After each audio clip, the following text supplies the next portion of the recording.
Kenya's government wants to reduce the HIV infection rate by 75% among the adults.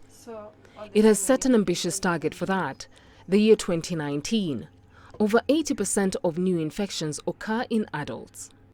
Kenya is the country with one of the highest number of new infections across the world.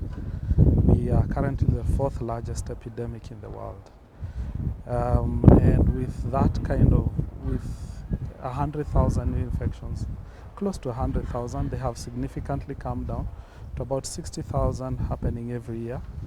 We are still concerned by those number of new infections. Many of the new infections are in women, but there is a reason for that. Pregnant women undergo neonatal exams, so doctors are able to detect the virus during that stage.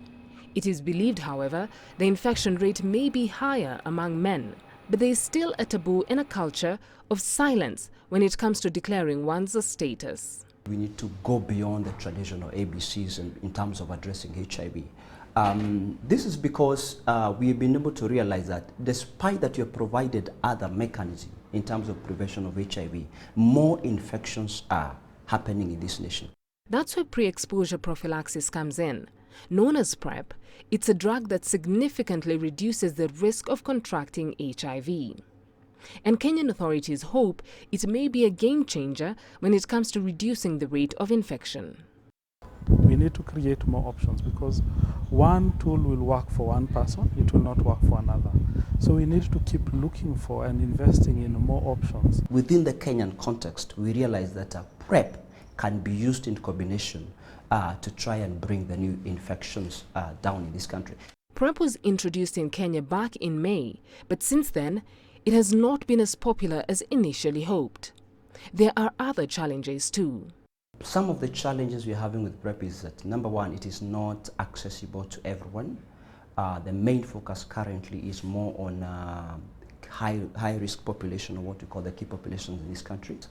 The other question that are being asked policy-wise is the affordability of the same. In terms of getting people to know the right information, that's where I think the most investment should happen.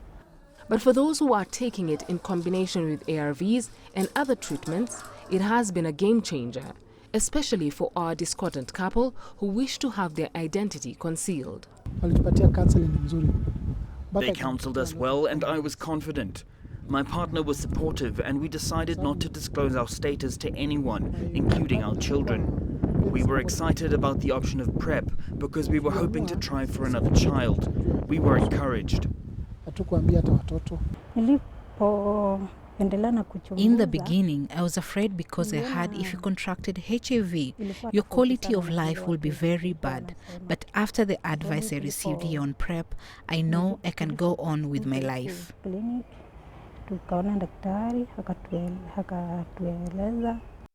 PrEP has the potential of drastically reducing the rate of infection in Kenya, which is a priority for health authorities.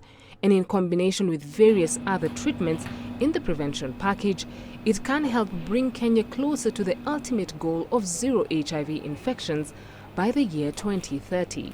Beryl, Ooro, CGTN, Nairobi.